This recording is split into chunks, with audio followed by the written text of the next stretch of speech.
그 다음에 26번째 개성하고 27번째 개성이 되겠습니다.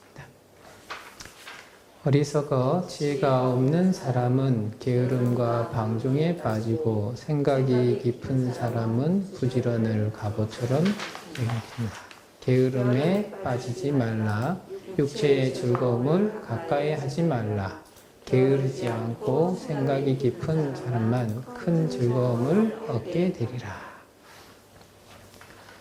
이 부처님 시대 때 재미있는 이제 축제가 있었답니다. 바보들의 축제다고 해가지고 자기 몸에 재나 이런 것들을 바르고 한 일주일 동안 거리를 다니면서 욕을 해대는 거예요.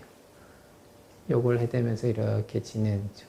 그래서 부처님을 믿는 신자들이 이 일주일 동안 거리에 나가게 되면은 갖가지 욕들을 들을 게 싫으니까 사원에다가 이제 공양물을 이렇게 보내고 자기네들은 이제 집에서 가만히 있는 생활을 하고 그 일주일이 딱 지나고 나서 이제 부처님을 뵈러 딱 와서 그 축제에 대한 얘기들을 이렇게 합니다. 그러니까 부처님께서 어리석고 우둔한 사람들이 그러한 축제들을 즐기게 된다. 우리도 지금 이제 뭐 아까 얼어 죽을 뭐 이런 표현들도 썼었지만서도 만우절 이렇게 되면 사람들이 하루 종일 무슨 거짓말을 해도 괜찮은, 그래서 서로를 용서해야 되는 뭐 그냥 그런 느낌들로서 이렇게 만우절이라고 하는 그 시간들을 이렇게 보내죠. 그러면서 진심을 섞어서 농담 쪽으로 이렇게 거짓말을 하는 사람도 있고, 혹은 아예 100%그 거짓말을 하는 사람들도 있고, 사람마다 조금 다르지만, 만우절이라고 해서 거짓말을 꼭 해야 되는 것은 아니고, 자기의 평상시 언어 습관대로 진실되게 얘기를 해도 전혀 무방한 그런 시기죠. 근데도 그러한 만우절이다 이름을 붙이고 이날은 어떤 거짓말을 해도 괜찮다 이러면은 하루 종일 다른 사람들한테 막 거짓말을 쭉 합니다. 그런 다음에 사람들이 속아 넘어가면은 만우절이라서 내가 거짓말을 했다고 하는데, 평상시에 거짓말을 자주 하던 사람이 그런 만우절이 오는 것을 좋아합니다. 평상시 거짓말 잘 안 하던 사람은 그 만우절이 오나 안 오나 거짓말을 자체를 잘 하지 않거든요. 근데 그 사람들마다 그 업이 다르고 생각이 다르고 행동이 다르다 보니까 그러한 일들이 펼쳐진다. 우리도 이제 또 이런 욕과 관련돼서는 이 누군가를 끊임없이 비방하는 사람들. 그래서 최근에 이제 통도사 근처에 그 전 대통령이 이렇게 내려오고 그 옆에 이렇게 시위하시는 분들이 이렇게 좀 있었는데, 지금도 이렇게 계셔요. 그래서 차를 타고 이렇게 지나가다 보면은 정말 그 길바닥에 아무것도 없는 데다가 그 핸드폰 같은 거 이렇게 놓으시고 인터넷 방송 하시는지 계속 그거를 하시더라고요. 근데 뭐 그걸로도 이제 삶이 이제 지속이 될 수 있으니까 그런 것들을 이렇게 할 수 있겠지만, 그 화엄살림 기간에 전 이제 송강사 율주스님 모시고 장관 그 근처를 지나가는데, 송강사 율주스님께서 참 딱하다 이러면서 남을 비난하는 그런 업을 가지고 살아가는 사람은 나이가 자꾸 들면 들수록 추해지고 외로워지고 그렇게 고통을 받던데, 저 사람들은 뭐 그렇게 남을 비난하는 것이 좋다고 저 추운 날 길바닥에서 저렇게 고생하고 있는가, 참 딱하다 이런 얘기를 이렇게 하시더라고요. 아, 확실히 어른 스님은 보는 눈이 다르구나.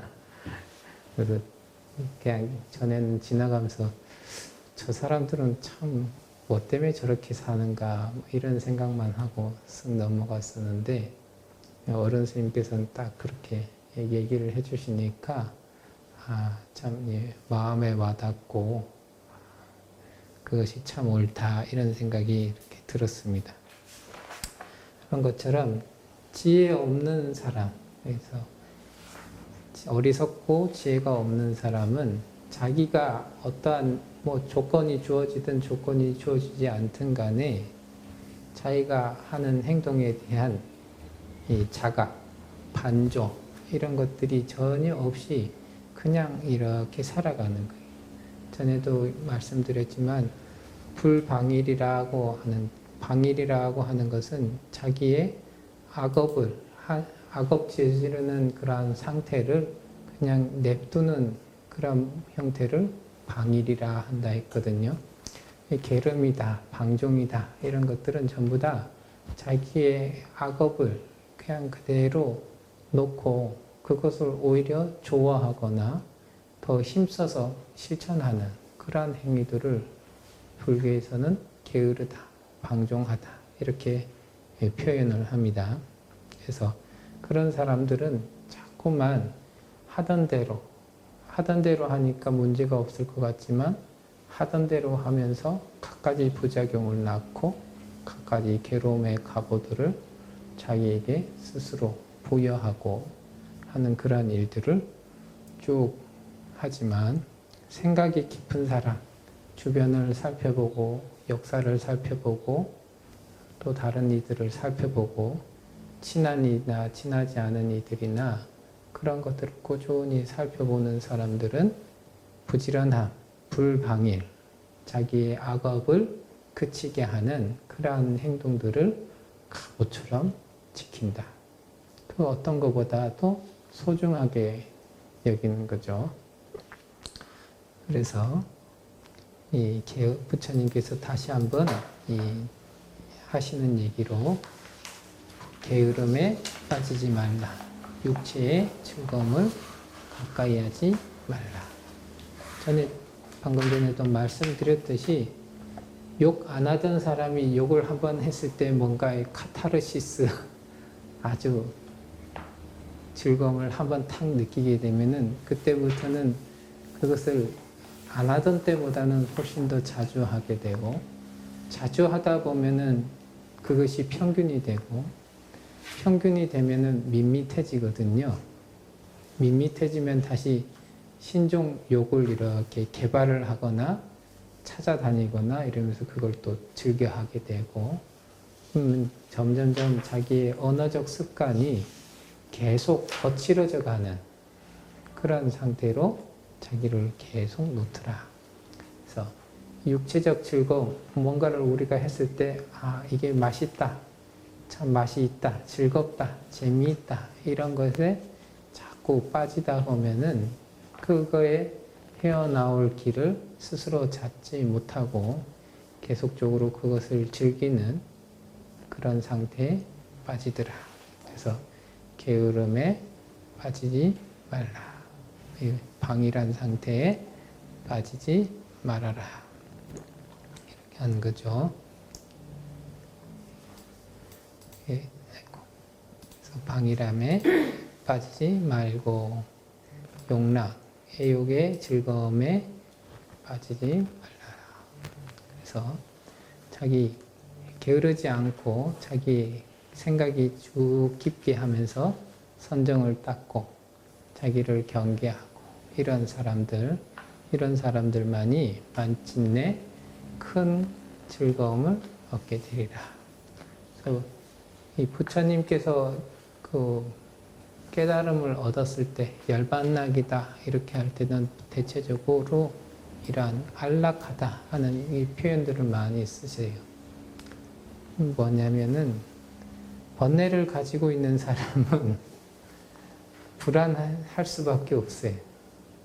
어디에 딱 집착하고 나니까 집착하는 대상에 대해서 혹은 집착하는 생각에 대해서 그게 변화가 있거나 잘못되거나 자기 뜻한 바로 되지 않으면은 그게 괴로움으로 닥쳐오고 언제나 우리는 무상하기 때문에 그러한 상태로 돌아갈 수 있는 일들이 굉장히 많이 있어요. 굉장히 많이 있는데도 불구하고 우리는 내가 집착하고 있는 것은 언제나 항상하다. 우리로 실제하고 있고, 그래서 나에게 꾸준히 주어질 것이다 라고 하는 굳은 이제 믿음을 가지고 있기 때문에 거기에서만 계속 있으려고 하고 하는데 그것이 무상해가지고 계속 흔들리는 거예요.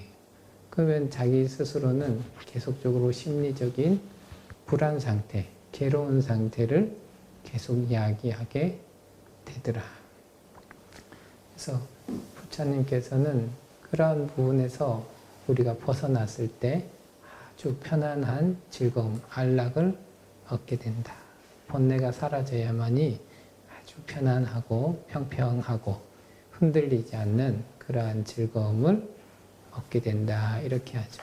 그래서 쾌락이라고 하는 것의 반대말로 안락이다. 이렇게 얘기를 합니다.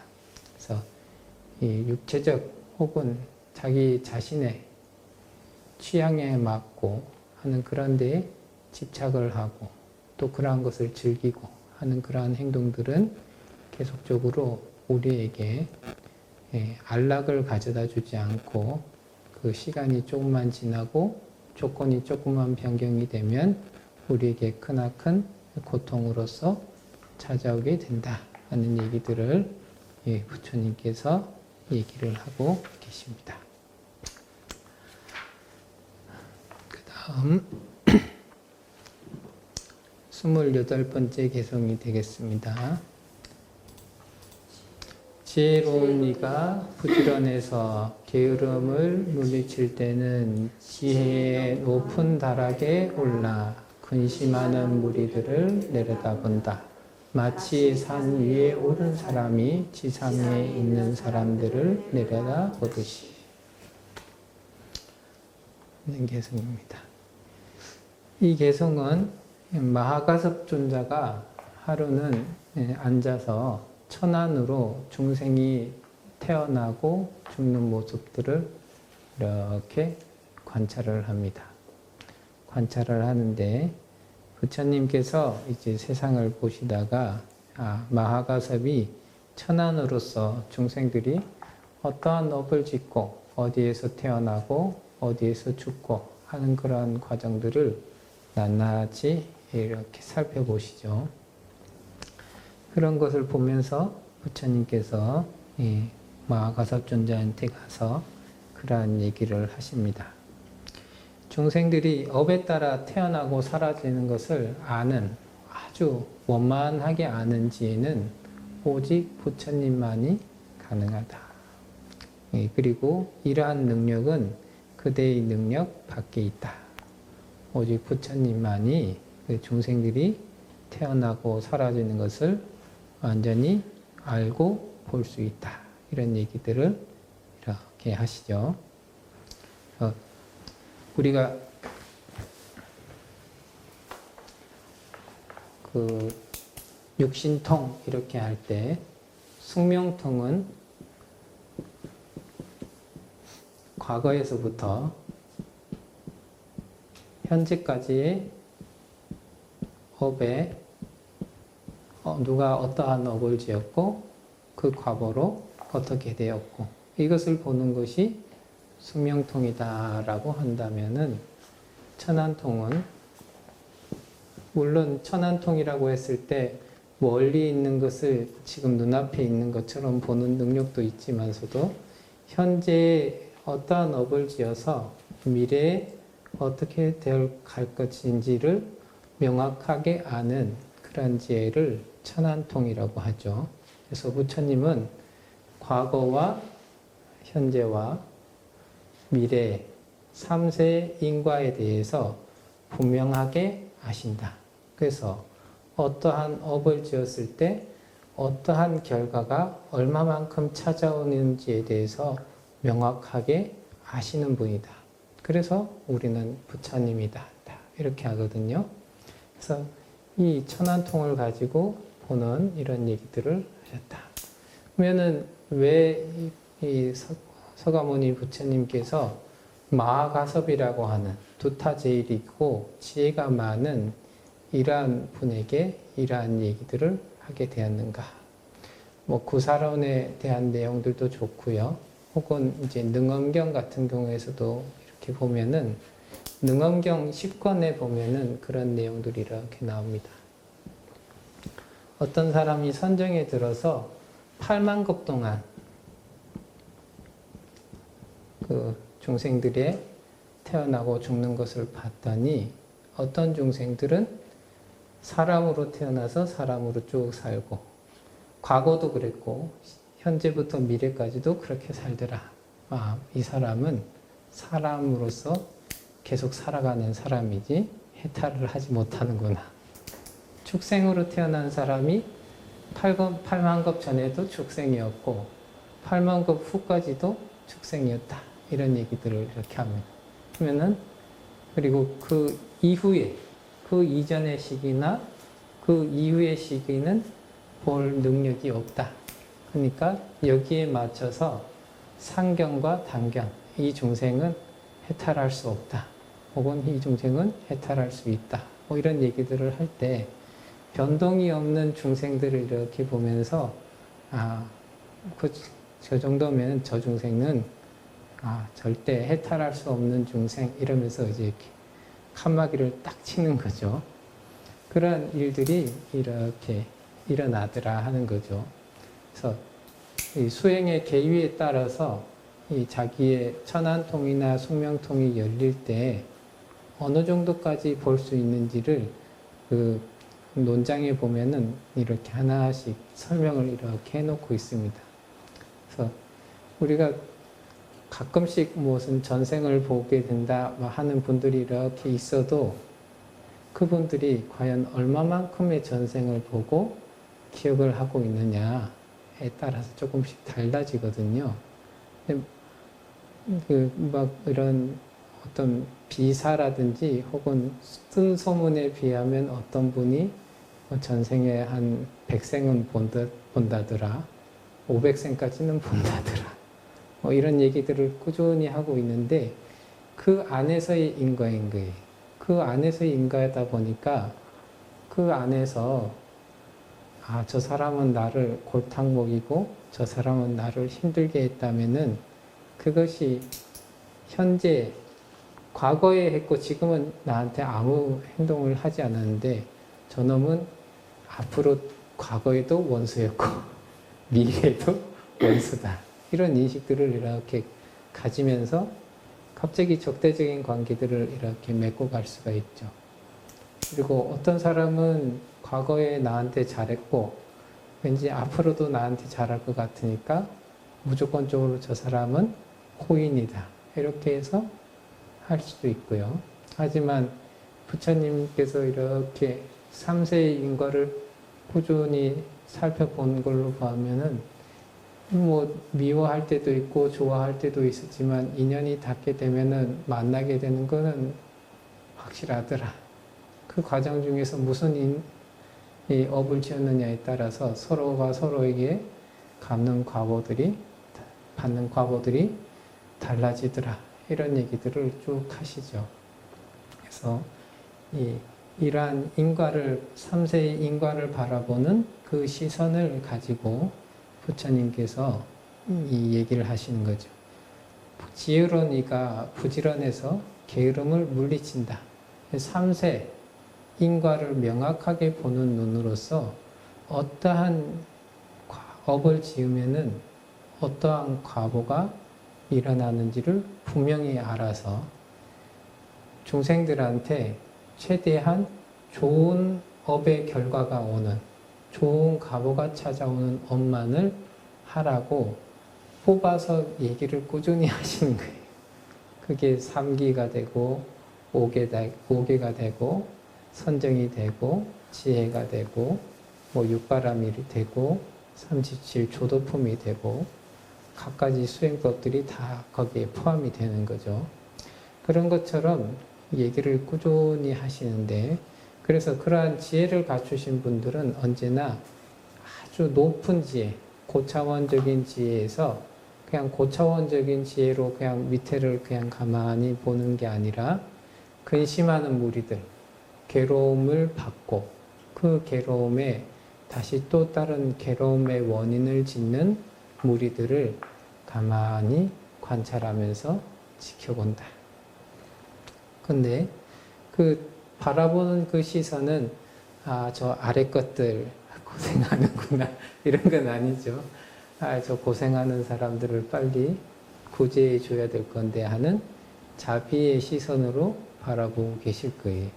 근데 자비의 시선으로 바라보고 자비의 말씀과 자비의 행동을 할 수 있는 그런 능력과 그것은 다 갖춰져 있지만 이 중생들이 그것을 외면하고 받아들이지 않고 하게 되면은 부처님의 손길이 가도 그것을 받아들일 수가 없게 되더라. 그래서 이 부처님께서 중생들을 바라볼 때 산 위에 오른 사람들이 지상에 있는 사람을 보듯이 지혜, 높은 지혜에 잘 갖춰진 일체지도 좋고 무분별지도 좋고 대원 경지도 좋고 그 어떤 경지든지 간에 중생들보다는 훨씬 더 높은 지혜에서 높은 안목과 넓은 안목과 거시적인 안목과 미시적인 안목들을 두루 갖추신 그 안목으로서 중생들이 이 괴로워하고 근심하고 그것으로 다시 괴로워할 만하고 근심할 만한 일들을 이 행동하는 것들을 살펴보시고 어떻게 해야 저것 중생들이 그런 상태에서 벗어날 수 있겠는가를 삼세 인과를 명확하게 살펴보신 그 눈으로서 이 중생들을 살펴보신다. 그래서 그런 것처럼 이 부처님은 언제나 중생들을 살펴보고 그 가운데 누가 과연 이러한 상태에서 벗어날 수 있는가, 그리고 누가 과연 내가 손을 내밀었을 때 그 손을 잡고 일어설 수 있을까, 이것에 대해서 꾸준히 살펴보시고 계신다. 그런 얘기들을 이렇게 하죠. 서가모니 부처님께서 이 사바세계에 와가지고 이 중생들을 이렇게 보는데 그 중생들이 참 말 안 듣는다 이런 표현은 지장보살 본원경에서 사바 중생들은 강강 중생이다. 업도 강하고 고집도 강하고 안 좋은 쪽으로 고치려고 하면 고쳐지지 않는 그런 무리들이 있다. 이런 얘기들을 이렇게 하시죠. 그렇다 하더라도 그 가운데 조금이라도 이 상태에서 벗어날 수 있는 이들을 빨리 발견하기 위해서 높은 지혜의 누각에서 이 중생들을 바라보고 계신다 하는 얘기들을 이렇게 하고 있습니다. 좀 더 쉬었다가 다시 진행하겠습니다.